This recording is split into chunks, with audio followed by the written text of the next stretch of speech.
الرحمن الرحیم۔ اے طالب حقیقی سمجھ،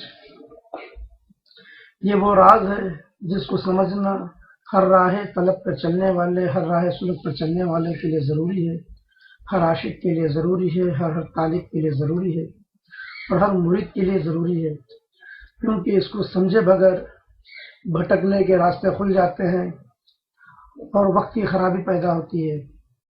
رہبر کامل کا ہاتھ تھامنے کا مقصد یہی ہوتا ہے کہ وقت کی خرابی سے بچے اور وقت پر منزل و مقام پر پہنچے۔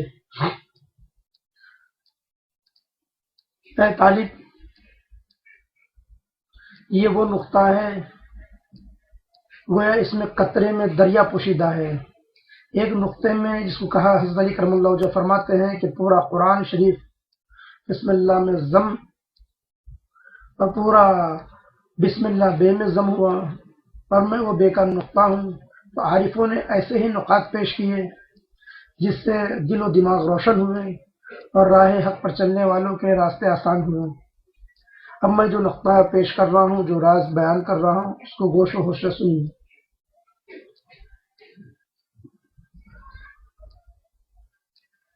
راہ طریقت پر چلنے والے کہتے ہیں کہ کئی طرح کے نفس ہیں، یعنی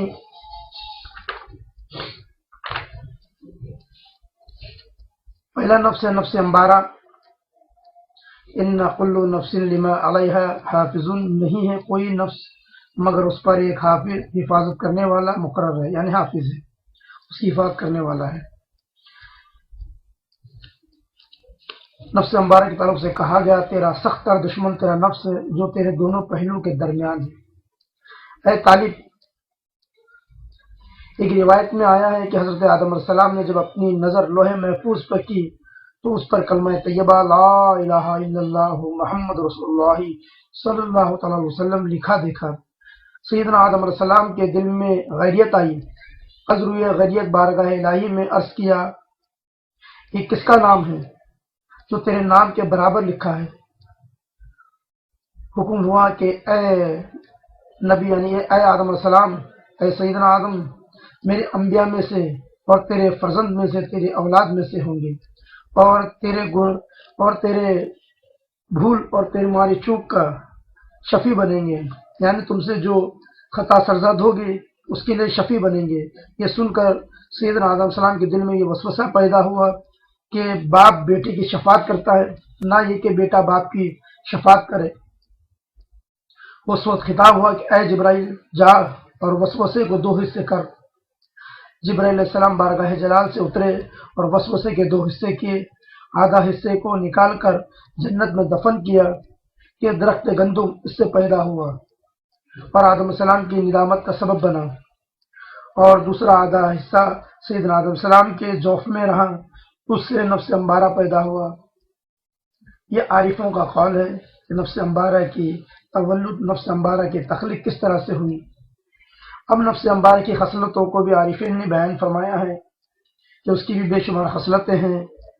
ان النفس امارہ ما سوا مغروری، تکبری، انانیت، حرص دنیا، طمع، شرک، کفر، منتبن، اللہ اور رسول کے احکام کی مخالفت وغیرہ اور بھی دیگر ہے، جس کو جو ہے پیش کیا گیا۔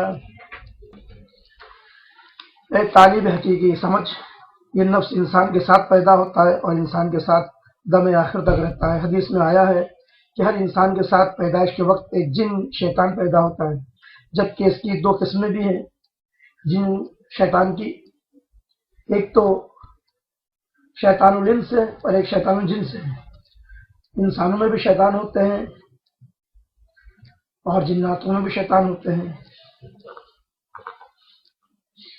چنانچہ صحابہ کرام نے عرض کیا، یا رسول اللہ صلی اللہ علیہ وسلم، یعنی جو موضوع چل رہا تھا کہ ہر انسان کے ساتھ ایک شیطان جن پیدا ہوتا ہے، یعنی شیطان پیدا ہوتا ہے، اسی موضوع کے اوپر بات ہو رہی ہے۔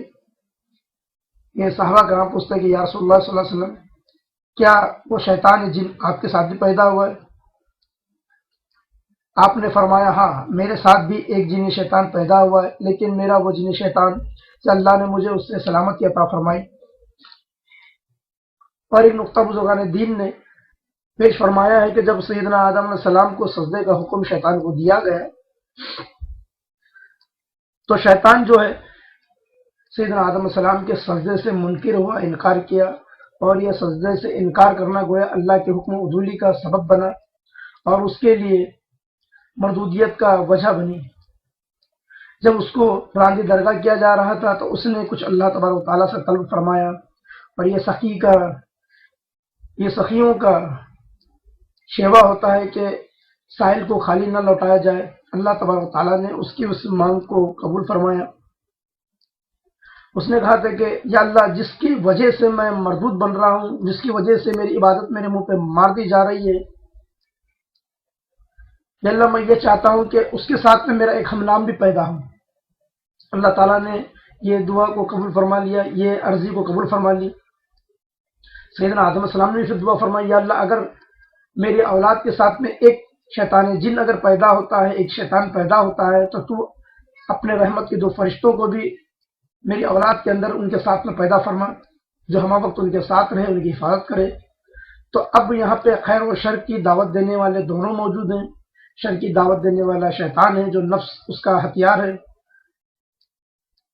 اور دعوت خیر دینے والے ملائکہ ہیں، فرشتے ہیں، جو سیدنا آدم علیہ السلام کی دعا سے جو ہر ان کے اولاد کے ساتھ پیدا ہوتے ہیں، اور آگے اعمال کا وہ خود مالک ہے، اس لیے سزا و جزا مقرر کی گئی ہے۔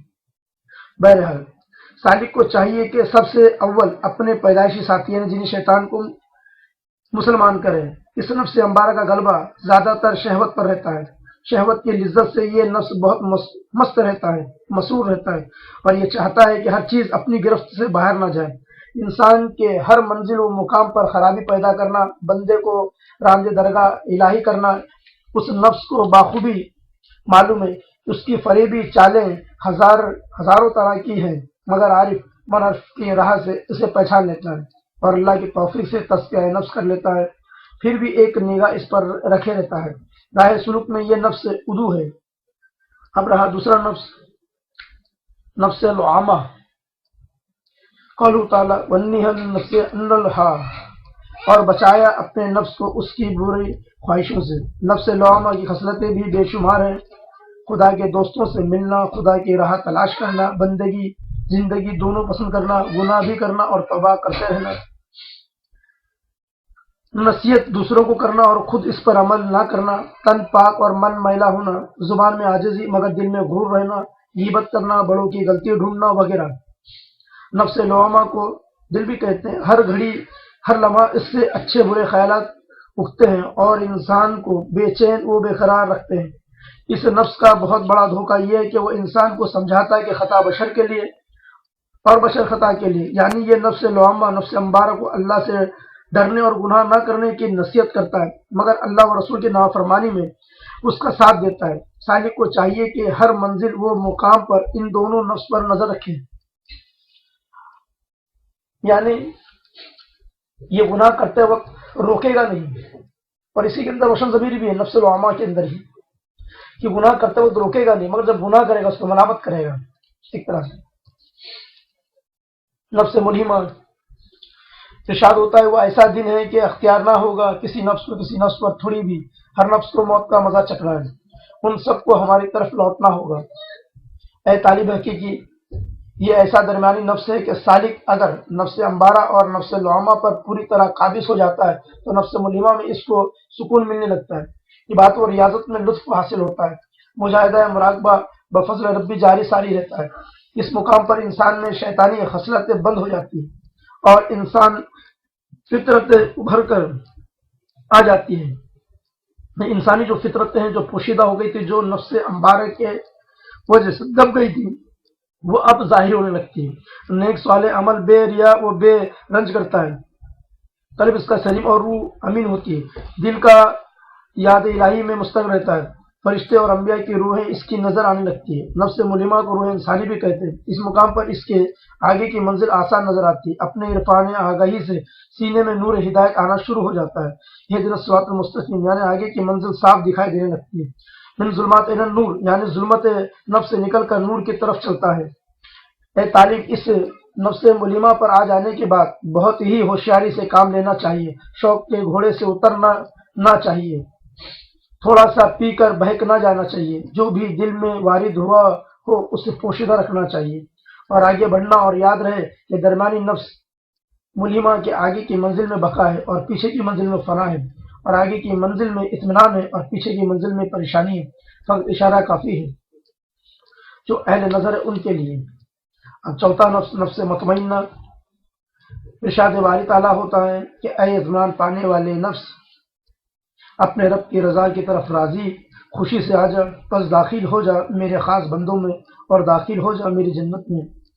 جیسا کہ اس نفس کا نام ہی مطمئنہ ہے، اس مقام پر انسان کو الا ان تطمئن القلوب حاصل ہوتی ہے۔ یہاں پر انسان اپنی ہی معرفت پر آگ شیدا ہے، یعنی ذات الہی کے سوا کوئی یہاں پر موجود نہیں، یہاں پر معشوق کا مشاہدہ ہی مشاہدہ ہے، فنا سے بقا کی منزل پر آیا ہے، یہاں سے واپس نہیں ہونا، قائم و دائم رہ کر مشاہدہ و معائنہ میں قلب کو رکھنا ہے۔ اس منزل پر انسان کی زبان سیف رحمان ہوتی ہے، نظر کیمیا ہوتی ہے، ہاتھ ید اللہ بن جاتا ہے، اور کان سمیع اللہ، اور زبان کلیم اللہ بنتے ہیں، اور دل اس کا عرش اللہ کے مانند ہو جاتا ہے۔ الانسان سری و سرہ، یعنی انسان میرا بھید ہے اور میں اس کا بھید ہوں، یہاں پر واضح ہو جاتا ہے اور سکون قلب و تسکین جان نصیب ہوتی ہے۔ اے طالب حقیقی، سمجھ اور یاد رہے کہ تو شوق کے گھوڑے پر سوار ہو کر اس منزل پر پہنچا ہے، ادھر ادھر بھٹکا نہیں ہے، اور اپنی نظر کو ہمیشہ بلندی پر رکھتا ہوا آیا ہے، تب یہ مقام نصیب ہوا ہے۔ ھذا من فضل ربی، یہ میرے رب کا فضل ہے، اسی کو سمجھ، اپنے آپ کو سنوار، یعنی کشف و کرامت سے باز آؤ۔ اللہ تعالیٰ کا بھی یہی فرمان ہے کہ وہ نفس ما سویہا، یعنی قسم ہے نفس کی اور قسم ہے اس کی جس نے نفس کو سنوارا، تجھے اپنا فقر کافی ہے، اللہ بس باقی ہوس۔ اب آتا ہے اس راہ کا پانچواں نفس، جسے کہتے ہیں کہ نفس رحمانیہ۔ اللہ تبارک و تعالیٰ کا ارشاد قریب میں دکھاتے ہیں ان کو ہماری نشانیاں آفاق میں اور ان کے نفسوں میں، یہاں تک کہ ان کے لیے کھلا ہو جائے گا کہ وہ حق ہے۔ اے عزیز، واضح ہو کہ نفس امبارہ، نفس لوامہ اور نفس ملہمہ، ان تینوں کے منزل و مقام پر مجاہدہ نفس، تزکیہ نفس کرتے ہوئے نفس مطمئنہ میں قدم رکھا اور سکون قلب و تسکین جہاں پایا ہے۔ اب کوئی نفس نہیں رہ گیا مگر ان چاروں نفس کا سالک رحمان، ان چاروں نفس کا مالک نفس رحمان ہے۔ کل نفسوں پر اسی کی حکومت ہے، کل نفس اسی میں سمائے ہوئے ہیں، اسی لیے اس کو نفس رحمان کا نام دیا ہے۔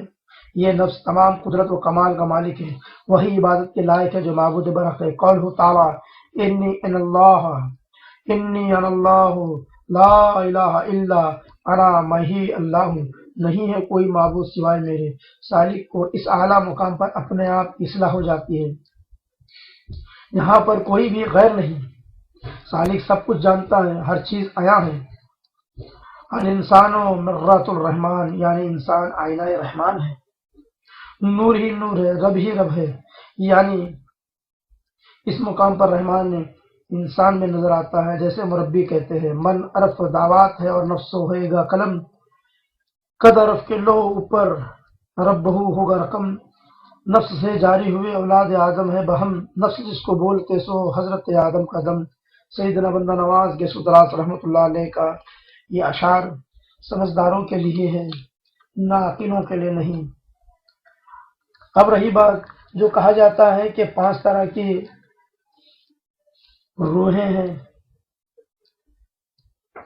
کیونکہ قلب جو ہے ایک درمیانی مقام ہے، نفس اور روح کے درمیان جو مقام ہے وہ دل کا مقام ہے، کیونکہ دل جس کو ہم کہتے ہیں اس کو بھی سمجھنا ہے، دل بھی کئی طرح کے جو عارفوں نے کہا اس کو بھی سمجھنا ہے۔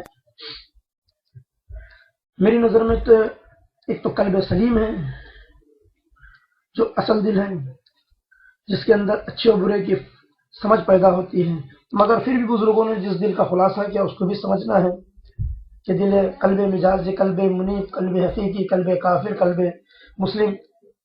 مگر تھوڑا سا اس کو خلاصے کے ساتھ میں سمجھا دینا چاہتا ہوں کہ طالب حقیقی سمجھ جس کو دل کہتے ہیں دراصل وہ باطنی تن ہے، اسے نوری تن بھی کہتے ہیں، اس کی پیدائش نور سے ہے، اس کی صورت تمہاری ظاہر کی صورت جیسی ہے، یہ خاکی تن اس کی برزخ ہے، وہ عالم مشاق میں تمام ارواح کے ساتھ کن فیکن سے پیدا ہوا ہے، اور کن فیکن ایک راز ہے، اور وہ تن باطن بیت گرفت ہے، یعنی ارسط ربکم اور کالو بلا ہے، اور تمہارے اندر باہر ہر اعضاء میں عضو بن کر دیکھنا، سننا، بولنا، ہلنا، چلنا وغیرہ سب اسی سے ہے، یعنی جسم کی جتنی حرکات و برکات ہے سب اسی سے ہے، اور وہ وقت آخر اور وہ وقت خواب سیر کو نکلتا ہے، اور ایک لہجہ ایک جگہ ایک چیز پر اس کا مقام نہیں رہتا، وہ لہجہ میں تمام جہاں کی شکل ہوتی ہے، اور ایک ساتھ میں زمین، آسمان، عرش و کرسی تحت الثری تک سیر کر کے واپس آتا ہے، اور یاد رہے کہ اسی تن سے قبر میں سوال و جواب اور حشر میں حساب و کتاب ہوگا، یاد رکھنا، اس کو مرنا اور فنا ہونا نہیں، وہ تن کاٹے تو کٹتا نہیں، جلائے تو جلتا نہیں، اور ڈبائے تو ڈوبتا نہیں، اور وہ اس خاکی تن میں روح سفلی بن کر پھرتی ہے جو روح الوی کی پرتو ہے، جب روح الوی نکل جائے تو خاکی تن مردہ ہے، اور وقت خواب جو صورت و جتنے بھی نظر آتے ہیں وہ سب اسی باطنی تن کے پرتو ہیں۔ اے طالب حقیقت سمجھ، یہ باطنی تن تمہاری حقیقت ہے جو خواب میں نظر آتی ہے، بیدار میں اسی کا دیدار تم پر لازم و فرض ہے، طریقت کا منشا ہی دیدار خدا ہے، زندہ دل پیر سب سے اول دل کو کلمہ پڑھاتا ہے، اسے مسلمان بناتا ہے، دل کی زبان سے صحیح کلمہ ادا ہونے کو تصدیق بالقلب کہتے ہیں۔ اے طالب حقیقی یاد رہے، دل میں ہر دم کلمہ ادا کرنے سے دل صفا ہو کر روشن ضمیر بن جاتا ہے، یعنی دل آئینہ بن جاتا ہے، اس آئینے میں سب کچھ دیکھ سکتے ہیں، خواب کی ضرورت نہیں۔ بہت سے مسلمان اس حقیقت سے واقف نہیں، صرف دل سے مان لینے کو تصدیق قلبی سمجھ بیٹھے ہیں، دل سے ماننا اور ہے، دل سے پڑھنا اور ہے، دل سے مان کر زبان سے کلمہ پڑھنے والے مسلمان ہیں، اور دل سے مان کر زبان سے اقرار کے بعد بھی زندہ دلی پیر کے تلاش کرتے ہیں، اور باطن تن سے کلمہ ادا کرنے کا طریقہ سیکھتے ہیں، اور وہ برحق مسلمان و مومن میں شمار ہوتے ہیں۔ اب آگے کی منزل کو سنیے۔ اب 5 روحیں جس کو کہا گیا ہے اس کو سماعت فرمائے، اس کو سمجھے کہ روح کیا ہے، کہ روح کے معنی کیا ہو جاتے ہیں، تو 5 روحیں کہا گیا ہے۔ اللہ اللہ، اس میں بہت سارے راز پوشیدہ ہے، کیونکہ یہ سوال برسوں سے چلا آیا اور چلا آتے رہے گا، کیونکہ سرکار دو جہاں صلی اللہ علیہ وسلم سے پوچھا گیا تھا، جو قرآن مجید میں جس کا تذکرہ موجود ہے، کہ لوگ روح کے بارے میں پوچھتے ہیں، کہ اللہ تعالیٰ فرماتا ہے کہ لوگ آپ سے روح کے بارے میں پوچھتے ہیں کہ روح کیا ہے، تو اے میرے محبوب، اے میرے حبیب، ان سے فرما دیجیے، ان سے کہہ دیجیے کہ روح میرے پروردگار کا حکم ہے، اور نہیں دیا اس کا علم تم کو مگر خلیل، اس کا کام تو یہی ہے کہ جب کسی چیز کو چاہے تو اس سے فرما دے کہ کن، اور وہ فوراً فیکن ہو جاتی ہے۔ اے عزیز، ان دونوں آیتوں میں لفظ امر ربی اور لفظ کن فیکن میں معرفت اور راز و نیاز کا گہرا تعلق ہے۔ الانسان و سری و ناصر رہو کے لحاظ سے عارف کے دل پر اس کے راز کھلتے ہیں، وہ راز قدیمی ہے، اللہ تعالیٰ اپنے خاص صابر و شاکر بندوں کے دل پر نزول کرتا ہے، اس لیے سرکار کائنات فخر موجودہ حضور کریم صلی اللہ علیہ وسلم کے متعلق اللہ تعالیٰ فرماتا ہے کہ اس کے معنی یہ نہیں کہ حضور صلی اللہ علیہ وسلم کو اس کا علم نہیں، روح کا علم نہیں دیا گیا ہے، جہاں پہ علم قلیلاً کہا گیا ہے، مگر روح کے بارے میں زیادہ خلاصہ کرنے کو منع کیا گیا ہے، کیونکہ روح ایک راز ہے، اور وہ راز نور محمدی میں ضم ہے۔ جب حق تعالیٰ نے چاہا کہ عالم ارواح کو پیدا کروں، بس سب سے پہلے روح پر فتح حضور کریم صلی اللہ علیہ وسلم کے نور پاک کو پیدا، یعنی نور محمد صلی اللہ علیہ وسلم کا ظہور فرمایا۔ جب اس نور پاک کا دیدار ہوا تو اس میں اپنا ہی عکس پایا، اور اپنے عکس پر خود شیدا ہوا، اور اس کو حبیب کہلایا۔ بعد ازاں حق تعالیٰ نے اس نور محمدی کو سراپا ظہور کی طرف ارادہ خاص فرمایا، اور زبان حق سے کہا کہ کن، یعنی میرا ارادہ پورا ہوا، پس فیکن ہوا، یعنی 18 عالم کو عرض ظہور میں لایا، اور تمام جن و انس اور ارواح ملائک کو پیدا کر کے ارسطو ربکم فرمایا۔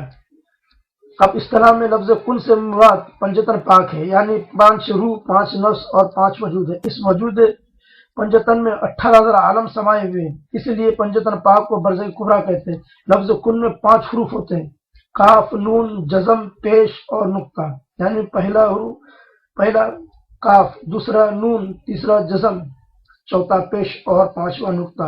حق تعالیٰ نے جب اپنے نور کو نور میں مشاہدہ کیا تو پنجتن پاک کو لفظ کن سے پیدا کیا، یعنی کاف سے حضور صلی اللہ علیہ وسلم کو ظہور میں لایا، پیش کے حضرت علی کرم اللہ تعالیٰ کو ظہور فرمایا، اور نون گنہ سے حضرت فاطمہ زہرا رضی اللہ تعالیٰ کو، اور جزم سے حضرت امام حسن رضی اللہ تعالیٰ عنہ کو، اور نقطے سے حضرت امام حسین رضی اللہ تعالیٰ عنہ۔ اول پنجتن پاک ہے، بعد از تمام عالم و اجزا اور ارواح پنجتن پاک سے اللہ وحدہ لا شریک نے پیدا فرمایا۔ روح معنی امر الہی ہے اور وہ واحد ہے، مگر وجود میں مقام با مقام وہ اپنی خصلتوں سے نام بدلتا ہے، تو 5 روح، 5 نفس اور 5 وجود کہا جاتا ہے۔ یعنی ایک بار حضور صلی اللہ علیہ وسلم نے فرمایا کہ انا من نور اللہ وکل شیء من نورہ، میں اللہ کے نور سے پیدا کیا گیا ہوں اور تمام چیزیں میرے نور سے ہیں۔ یہی پنجتن پاک کا خلاصہ ہے۔ حدیث پاک میں آیا ہے کہ 4 چیزیں اللہ پاک نے سب سے اول پیدا کی۔ اول ما خلق اللہ نوری، سب سے پہلے اللہ تعالیٰ نے میرے نور کو پیدا فرمایا۔ اول ما خلق اللہ روحی، سب سے پہلے اللہ نے میرے روح کو پیدا کیا۔ اول ما خلق اللہ عقل، سب سے پہلے اللہ نے میری عقل کو پیدا کیا۔ اول ما خلق اللہ القلم، سب سے پہلے اللہ تعالیٰ نے قلم کو پیدا کیا۔ یعنی نور، روح، عقل اور قلم، یہ 4 چیزیں اولیت میں ایک دوسرے سے رازدارانہ تعلق رکھتی ہیں۔ اللہ پاک کی ظہوریت میں بھی 4 چیزیں اول ہیں، یعنی هو الاول کا ذل نور ہے، اور هو الآخر کا ذل عقل ہے، اور هو الباطن کا ذل روح ہے، اور هو الظاہر کا ذل قلم ہے۔ یہ چاروں مرتبہ میں نور محمدی، روح محمدی، نفس محمدی اور جسم محمدی کے راز پوشیدہ ہیں، اور یہی مظہر علم الہی ہے، اور یہی مظہر روح اعظم ہے، اور اسی روح اعظم سے کل ارواح کا ظہور ہوا ہے، اور زیادہ علم اس کے بارے میں نہیں دیا گیا، یعنی قول تعالیٰ وما من العلم قلیلا۔ اب سب میں پہلی جو روح کو کہا گیا، عارفوں نے کہا، وہ ہے روح جاری، یعنی اپنی روح کو چھوڑ دے اور اوپر آ جائے، یعنی دونوں قرآنی آیتیں روح جاری کی طرف اشارہ ہیں۔ یہ روح انسانی کے وجود میں منہ سے جاری ہو کر سیر کرنے نکلتی ہے۔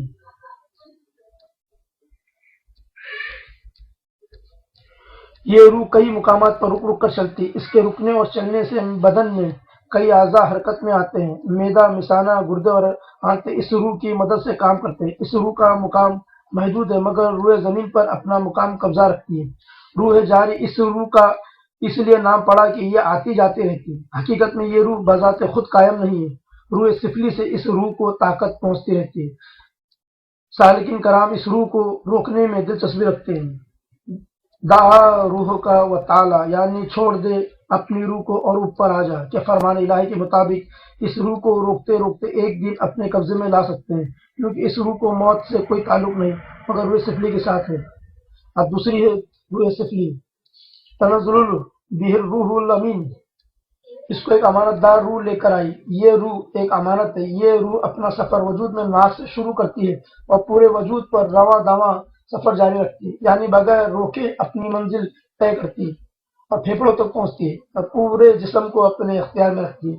یہ روح جسم و آسمان کی سیر پل بھر میں کر کے واپس وجود میں آتی ہے۔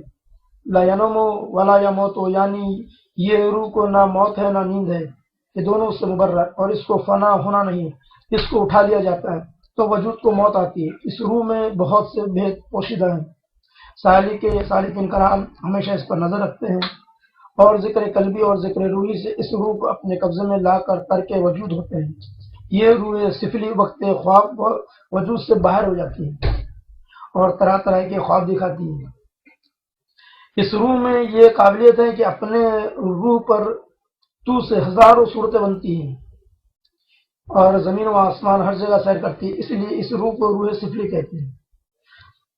اب تیسری روح ہے جس کا عارفین نے نکات پیش کیا ہے، وہ ہے روح ملکی۔